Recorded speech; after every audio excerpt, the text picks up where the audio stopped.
surah, the human form, is the greatest of Allah's proofs over creation. Surah al-Insaniyah or As-Surah al-Insaniyah hiya akbaru hujajillah ala khamaqah. So, the human form is the greatest of Allah's proofs over creation. These require meaning. And the meaning is important, not just me just reading the hadith and then everyone saying Allahu Akbar. It's the meaning which is important here.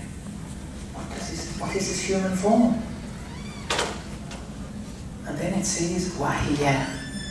And it is, now it wants to define this human form, which is the greatest of Allah's proofs over creation. Al-Kitab, it's the book. The book. Don't forget, Kutiba alaykum as-siyam. Just have that in mind. Wahiya al-Kitab, it's the book. Alladhi katabahu biyadih, the book which Allah has written with His hands. This is very important now. This is something which Allah has written. What is this book which Allah has written and which is the greatest of proofs and which is the human being? It has two definitions, and they're both the same. It's just two aspects of the same definition, what this book is. But just one note on surah, because the tradition started as surah al-Insaniyah. The surah, or form of a thing, of any X thing, is when that X has reached actuality.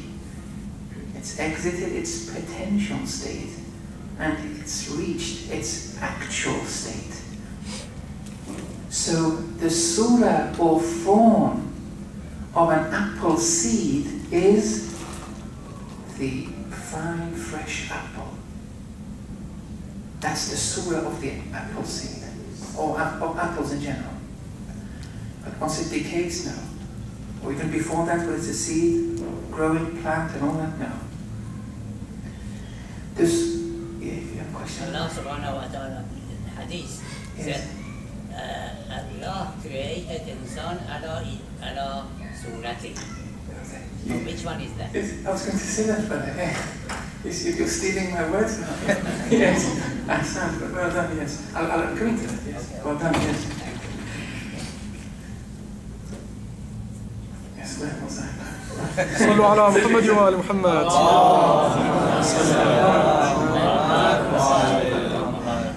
So the surah or form of the apple seed is the apple. The surah or form of the human is when the human is an actual human being. And that's something divine. Because now we're potential human beings. I want this to dissolve gradually. I don't want to go too fast now. You're getting the wrong message, huh? Yes. It's the book. The book which Allah has written. Now what is this book?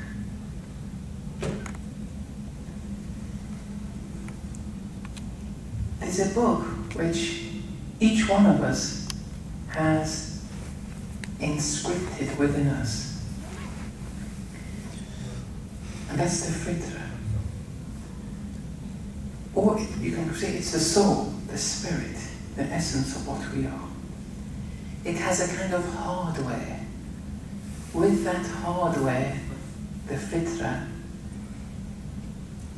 all the groundwork, all the preliminaries are set for you to become, from that potential human being, an actual human being.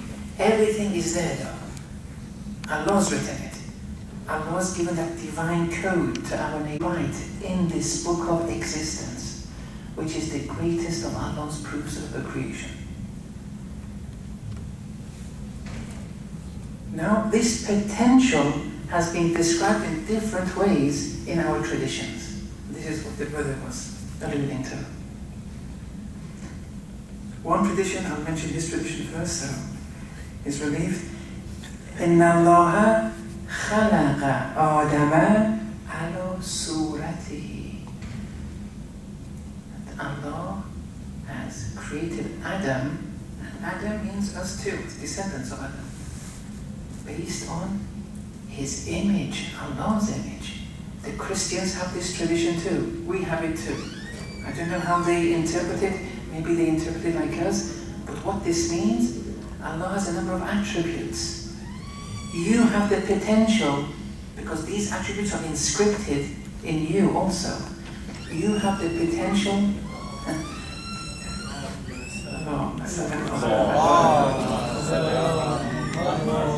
Just try to focus, not to be distracted.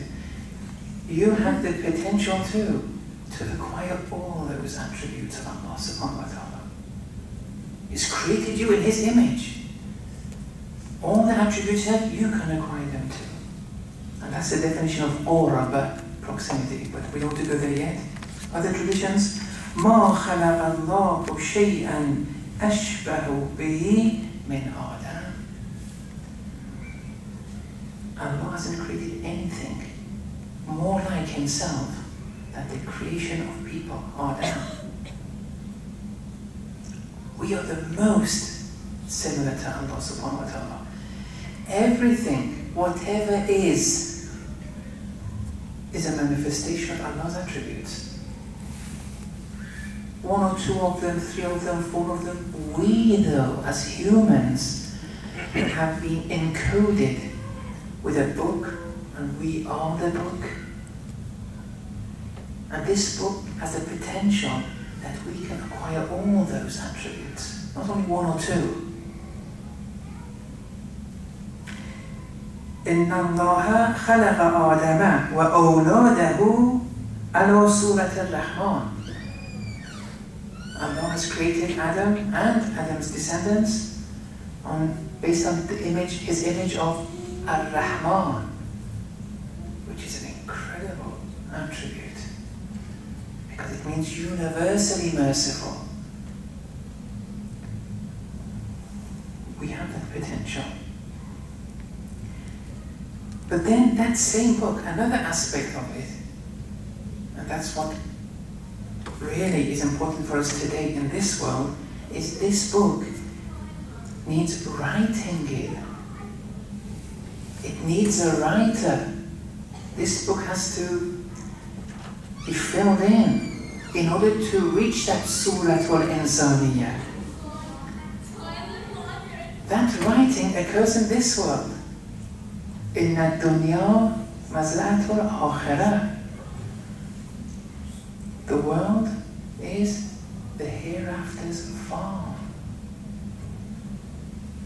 But it's the world which is the hereafter, because everything is done here.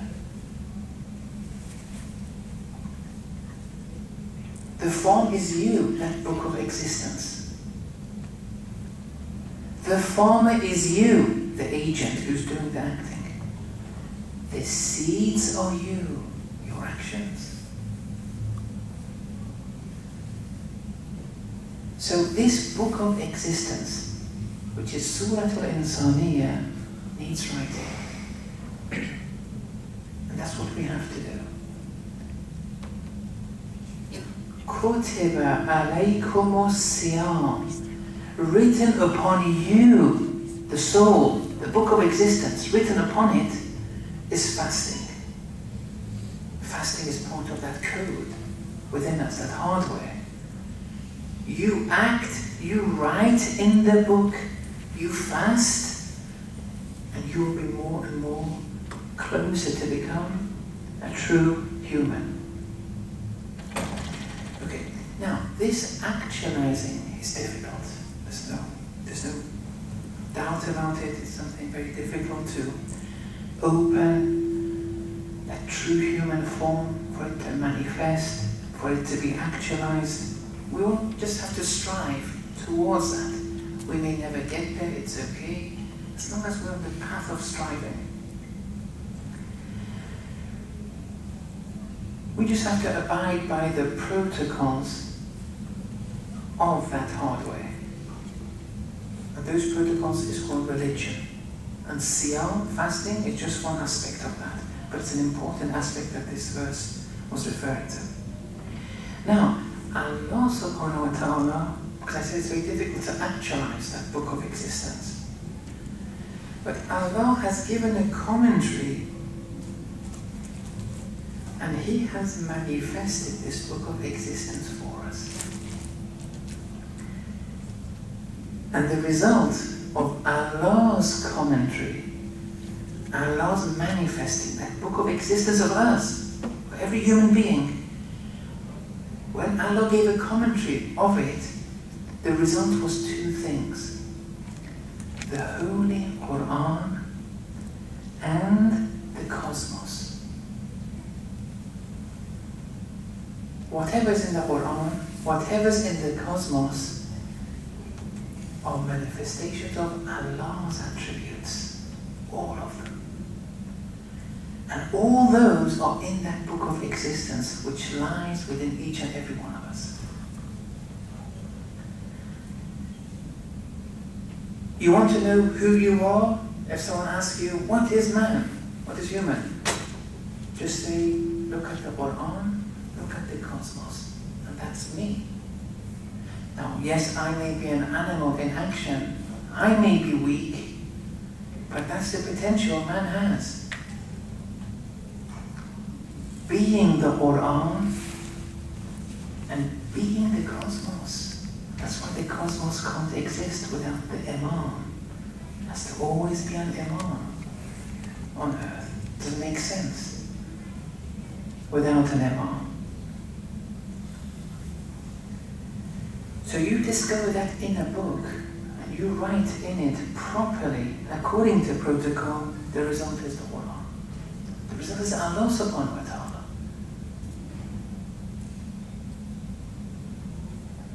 The Quran is a product of the perfect human soul. Now this needs explaining. Inshallah, either from tomorrow or the day after, during the nights of Qadr, which is the night of revelation, I'll explain this process of revelation and where some people have just gone wrong a bit in understanding it. It's an important topic. I think it's worthy to share with you.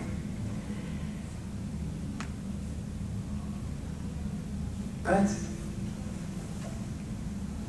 the perfect human being is that person who is a manifestation of all of Allah's attributes. That book of existence has been written to the letter, as it should have been. And therefore, from a state of potentiality, one reaches as an actual human being. The ma'soom, the perfect human being. Another interpretation of laysa kamithlihi shay, there's nothing like Him, nothing like Allah. Here, some urafa, they become sensitive, the urafa, with these prepositions. The verse says, laysa ka mithlihi shay.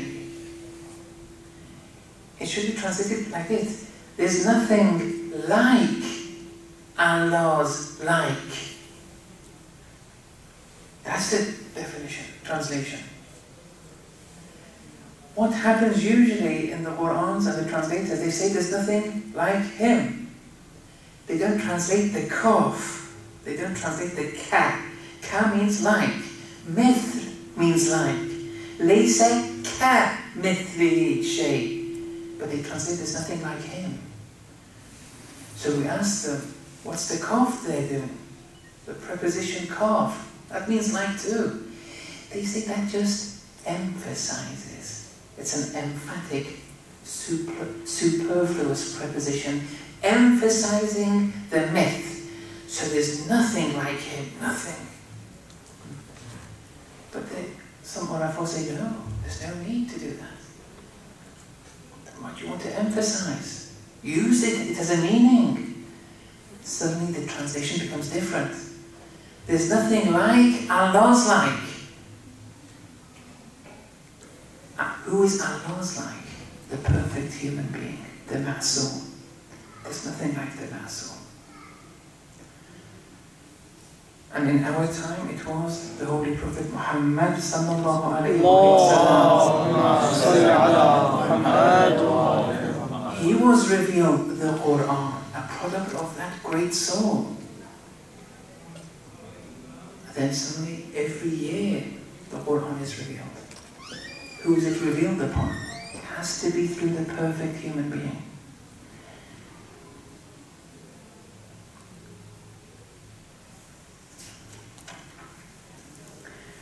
Okay, so يا أيها الذين آمنوا كتب عليكم الصيام. Done that bit. كما كتب على الذين من قبلكم. As it was written, as fasting was written for those before you. Who were those before us? Let's go back. Oh, Christians, yes, they had fasting. They didn't have Hajj, but fasting was kutiba under. Jews, they had it. They had fasting. Abraham's religion had fasting. Go back. Min qablikum. Didn't say until when. Go back. Noah, alayhi salam, Noah had fasting. Go back. Adam, alayhi salam, had fasting. Go back. Yes. There's no limit here. Just keep on going back. Before Adam, there were also peoples. They were also written upon things. Things were written upon them. They also had a Sharia. They also had prophets. See, now we're entering another different theme, which I want to open up in next week, but maybe towards the end of the month. The concept of physical qiyamah, and how there are many physical qiyamahs separating one cycle from the other, This has to be explained. What qiyamah is. You've been taught things in qiyamah, it's very good, and it's a good start, but ta'ala, go higher. See what the great scholars have said about it. And see how what they have said has practical implications in this world right now for you. But that's just physical qiyamah. The main essence of qiyamah with its practical implications is spiritual qiyamah. That's very important. And even that can be acquired in this world. So before Adam, there were other Adams. Before them, there were others. Just keep on going back. There's no beginning. This just demonstrates the essential role fasting has. To be a human being.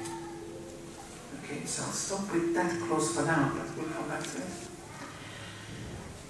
لَعَلَّكُمْ تَتَّقُونَ. So that you may acquire taqwa. And that's what I want to speak about, inshallah. We'll start tonight on taqwa. There are 7 degrees, and we'll start 1 or 2 of them tonight, and we'll finish tomorrow. And then the day after that, I'll be introducing a tool which helps you to ascend these degrees of taqwa. And the tool is muraqabah.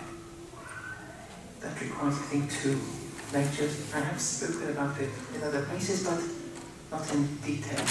As inshallah I'll be doing with you. So, we have to, you have to, I have to, we have to write our souls, our books of existence. It has to be written in. Fasting is just one example. We are our actions, and we write through our actions in that book of existence in order to actualize the essence of what we are. That's Surah Al-Insaniyah, which Amir al-Mu'mineen alayhi salam referred to. Now, in chapter 17, verse 14, just to now, with that introduction, now, some verses of the Quran may make more sense. You really have to focus on the meanings. Until when do you want to just suffice with the external meanings? Many of you are very young here. That's a very, very good sign. You know, you can really make the most of that book of existence of yours. Chapter 17, verse 14. Iqra' kitabak. Recite your book. Now, what's that? Which book is that? Do you think you're going to be given a book for you just to read like this book? It's that book of existence. But what does it mean to recite it? The verse continues, Kafa binafsika al-yawma alayka hasiba. Today, your soul suffices. As what? As your reckoner, as your evaluator, as your manifester, as your judge. Your book, recite it. It will suffice in relation to now evaluating yourself. Why? Because you were the book. You wrote in the book with your actions, and you are your actions, and those actions will be manifested in the hereafter. Iqra' kitabak. It's not a case of now all your actions being written, and, you know, you're seeing them, and then it's put on a scale, which one's heavier. The soul will manifest itself. The soul will be embodied. That will suffice. Kafa binafsik. The soul was the farm. The soul was the farmer. The soul was the seeds through the actions. That will suffice as the evaluator of you in the hereafter. Now read it. This really meaning that embodiment and manifestations of your actions. Or in chapter 45, verse 29, هذا كتابنا. Excuse me, what was the chapter, surah, ayah 16? Ayah 16? Ayah 16 and 17. Of what? Right now you said. No, the previous verse was chapter 17, verse 40. Yes, sorry, yes. Isra. Now chapter 45, verse 29. هذا كتابنا. Sorry? Oh, sorry. هذا كتابنا. This is our book. Referring to that book of existence, the soul. And it will be evident why I say that. ينطق عليكم بالحق, which speaks, that book of existence. It's our book. I'm not saying it's our book. Which speaks against you with the truth. The book is speaking against you with the truth for those who have done wrong deeds. Because in the hereafter, it's just those deeds which have been incorporated in the soul, which is in unity with the soul, it's them manifesting now. They're becoming embodied. You be a sinner, it will speak against you with the truth. It won't go wrong. It is you. It's in unity with you. Nothing outside is happening. It's all haq. And it will be speaking against you. Those actions which have been ingrained, they will manifest. And that's the book. It's our book that we created. But look what you've done with it. You didn't write in it what you should have written in it, such as fasting. And then it adds, إِنَّا كُنَّا نَسْتَنْسِخُ مَا كُنْتُمْ تَعْمَلُونَ. We used to record everything that you did. We used to record all your actions. Record where? In the book. What did you write? What did you write in the book? All your actions. It's all ingrained in the book. And now it says, اقرأ كتابك. Okay. So we have to really see what we're filling this book of existence with. But the aim, لَعَلَّكُمْ تَتَّقُونَ, so that we may acquire taqwa. Okay. Now, what is taqwa? Every time I give this speech, something happens with the video, or usually never gets completely online or anything. This speech, half of it you can find online though, but the other half you can't. And there were people trying to tape it, and for some reason no one's ever succeeded. Inshallah, nothing goes wrong this time at Saba. And that's why they've given me this. When I was in Alabama, a brother sent me this. I said, just record whatever you do and then send it to me. Because of the deficiencies though. He's in the room now. I don't know if you know him, Muhammad Al-Zaman. Anyway. And taqwa has 7 stages. One after the other, it's more and more difficult. The aim is important at the end, but if we don't acquire that aim, don't panic, as long as you're on the way though. Some of these are very difficult. It requires a lot of practice. But we'll go through them one by one, and I'll give you some stories of the Quran in relation to this.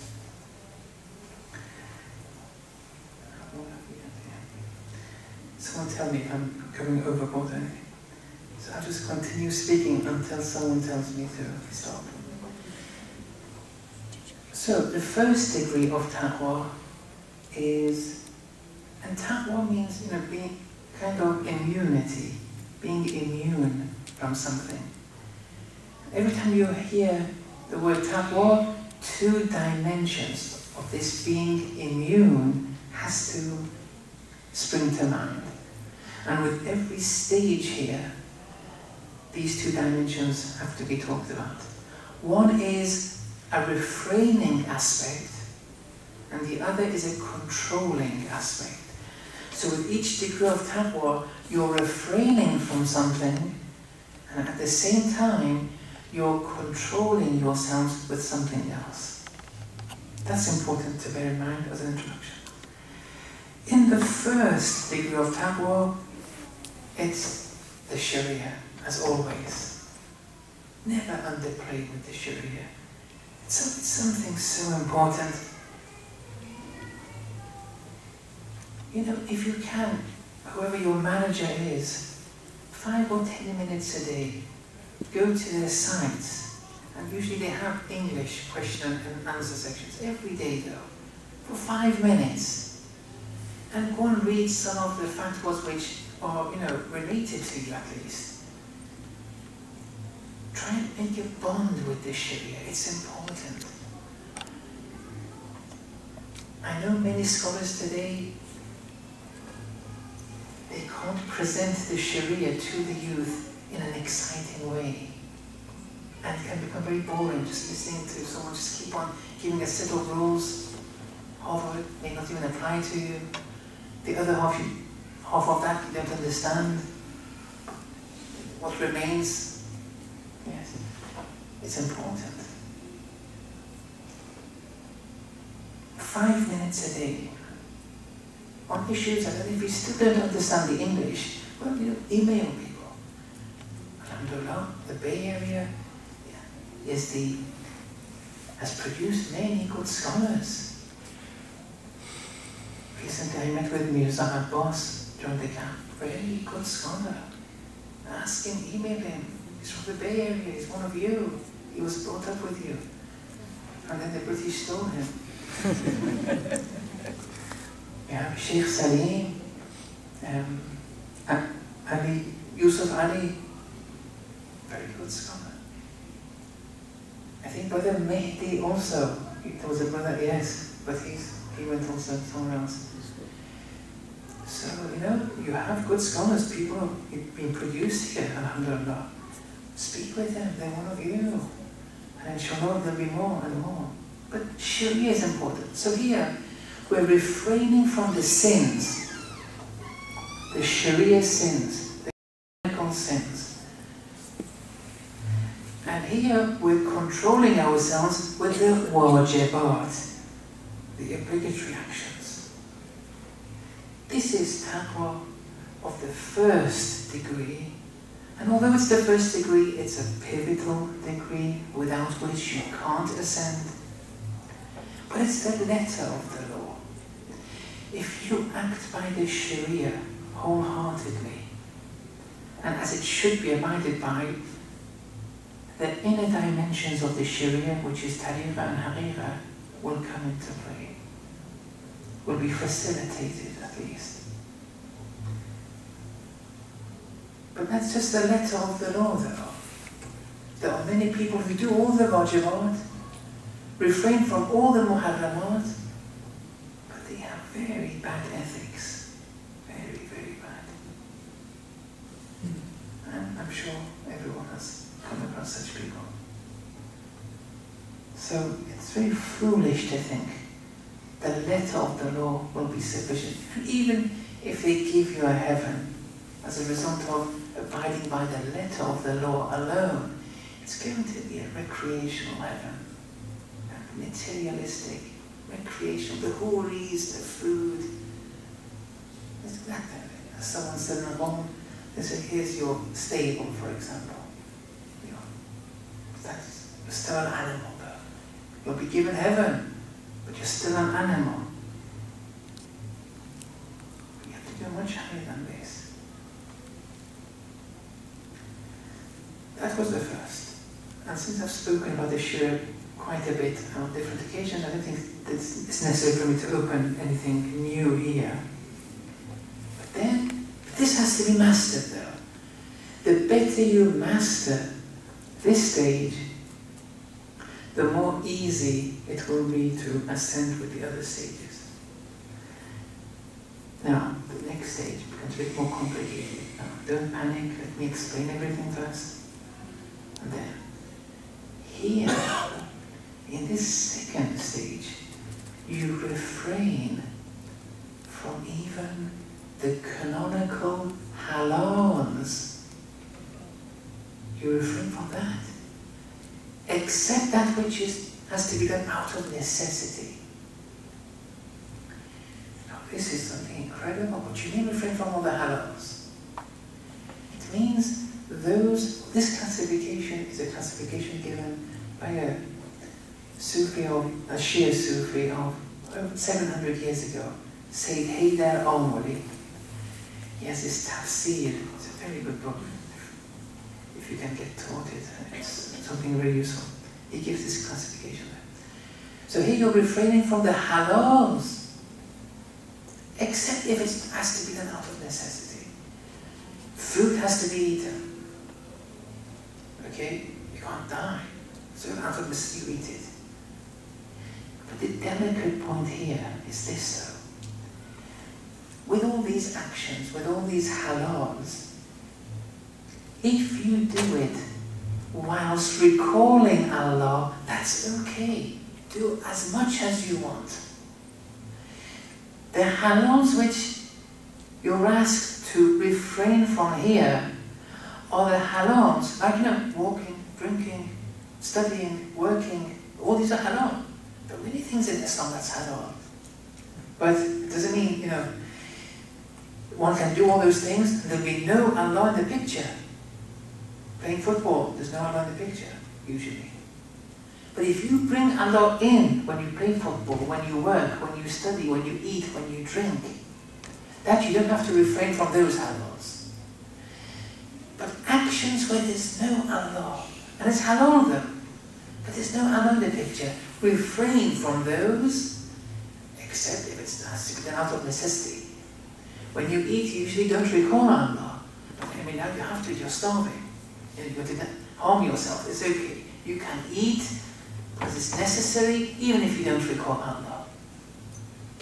It's that kind of halals that you have to refrain from.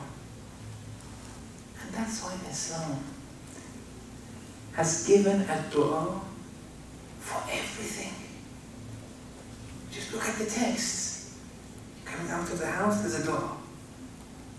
You're walking, there's a dua. There's some du'as which they divided the day, not the night, into 12 parts. Each part has a dua. Then you're studying, there's a dua. You're working, there's a dua. You're eating, there's a dua. Why do you think Allah's done that? You don't have to memorize the Arabic. Well, I certainly can't either. I think it's just recalling Allah though. Look, even in the toilet there's a dua. In the bedroom, in the kitchen. You name it, there's a dua assigned. Why? Allah wants you to exercise this habit of recalling Allah in all your actions. This has to be, one has to make an effort. But if you don't, and you just do all these halals, walking, drinking, studying, even if you get a good degree, a good job, everything, but there's no Allah, it's all futile, it's all void. It's all contaminating the soul when there's no Allah in one's actions. Refrain from those halals which are done Allah-lessly. But even with those Allah-less halals, if you have to, then you have to. I have to travel. I can't survive without traveling. Get the car. I have to eat. I'm dying. Eat. I have to do this. It's necessary to do that. Out of necessity. Now, there's one story in the Holy Quran which highlights this degree of tawa. And it's the story of Saul, Talut, and Goliath, Jalut. Very important story. Esoteric dimensions are very important to bear in mind. With the Quran, verses of the Quran have esoteric dimensions to them.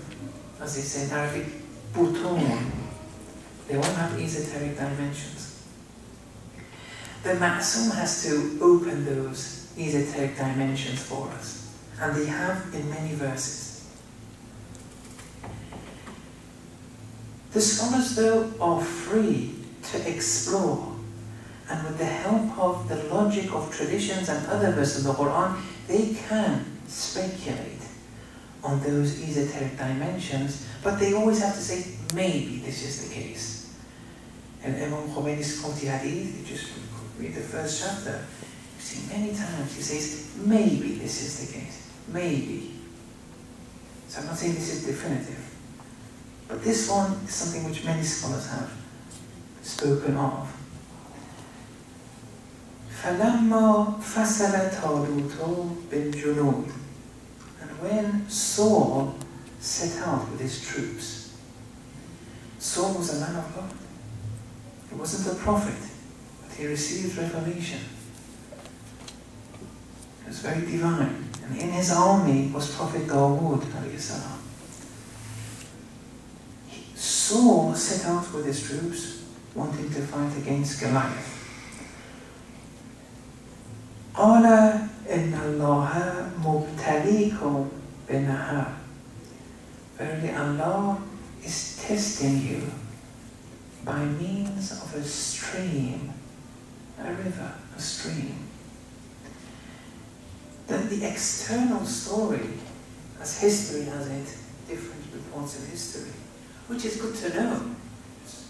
But remember, the Quran isn't a book of history. If you confine the Quran to stories of historical stories, you'll find better books out there in more detail.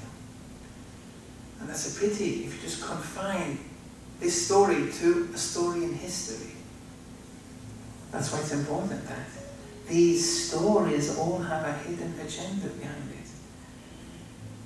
they all have esoteric meanings, dimensions. Those esoteric dimensions have one agenda again. They want you to eliminate all traces of the ego, but in different ways. Now look how this story opens this aspect of eliminating the ego. So Allah is testing you with a stream. The story was that they encountered a stream. Saul said, don't drink from the water. Keep yourselves. We want to fight battle soon. Don't drink from it. It's a test. And if you want to drink, only drink a handful of water. Only a handful. And then from the 80,000 army, 300 and a bit of the soldiers obeyed. The rest, the thousands, drank from the stream. They were very thirsty. And they kept on drinking. And they became even more thirsty on drinking the water. And that weakened them. And they couldn't fight in the battle. But the 313 did fight. And they won. Inna Allah mubtalikum binahar. Really, Allah is testing you with a stream. We have a tradition that says, Inna dunya bahrun. Verily, the world is an ocean. فَقَدْ غَرِقَ فِيهَا جَيْلٌ كَثِيرٌ. And drowning in it are waves and waves of people. Now look, with this tradition we can slowly get to see what the meaning esoterically of these verses are. Allah's testing you with this stream. What kind of test is this? Okay, the external side put aside now. Now let's go with the esoteric interpretations. Here the stream is the dunya. It's the worldly life. And the water in the stream is the glitter of the worldly life, which waves and waves of people get drowned in. Allah's testing you with the stream. It applies, talking to us now, these verses. As, you know, in the army of Saul. Today, me, you. This world is a test. Also in chapter 3, verse 14, زُيِّنَ لِلنَّاسِ حُبُّ الشَّهَوَاتِ. Made to see to men, to people, is the love of the worldly passions. People get drowned. They forget Allah. They become oblivious to Allah. It's a test.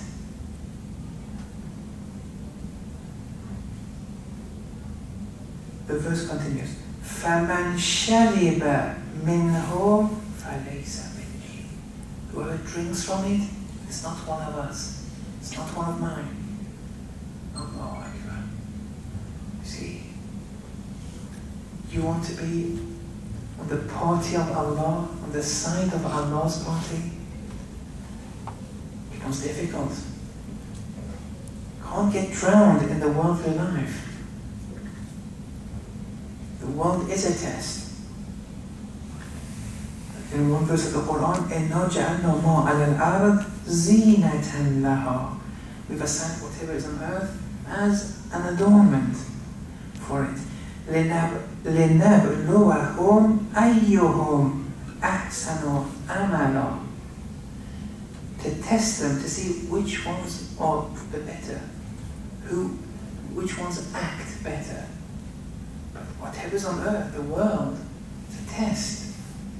Not to say that the world is bad, but your take on the world was bad. That worldly life doesn't exist externally, it's all inside, how you regarded the world. Otherwise, whatever exists on the world is something good. But your take on it was bad. Allah's testing you with this stream. Whoever drinks from it is not one of mine. Because whoever gets drowned, 5 minutes, yes. Although I can't stop in the middle of this story, so Please give me 5 or 10 minutes. Whoever drinks from it is not one of me. To be in the party of Allah, you can't get drowned in the worldly life. Be in the world, use everything in the world, but don't get drowned in it. And that has a specific meaning. We'll come to it inshallah later when we speak about muraqabah. وَمَنْ لَمْ يَتْعَمْهُ فَإِنَّهُ مِنِّي. But those who don't drink from it, they are one of mine. They are the party of Allah. They are lovers of Allah. They are disciples of Allah. They didn't get drowned in the world life. They were always with Allah subhanahu wa ta'ala. إِلَّا مَنِ اغْتَرَفَ قُرْفَةً بِيَدِهِ. And those who don't drink from it, except for a handful of water, that which is necessary. You see, this second degree of taqwa, refraining from the halals, except that which is out of necessity has to be done. It's reflected here.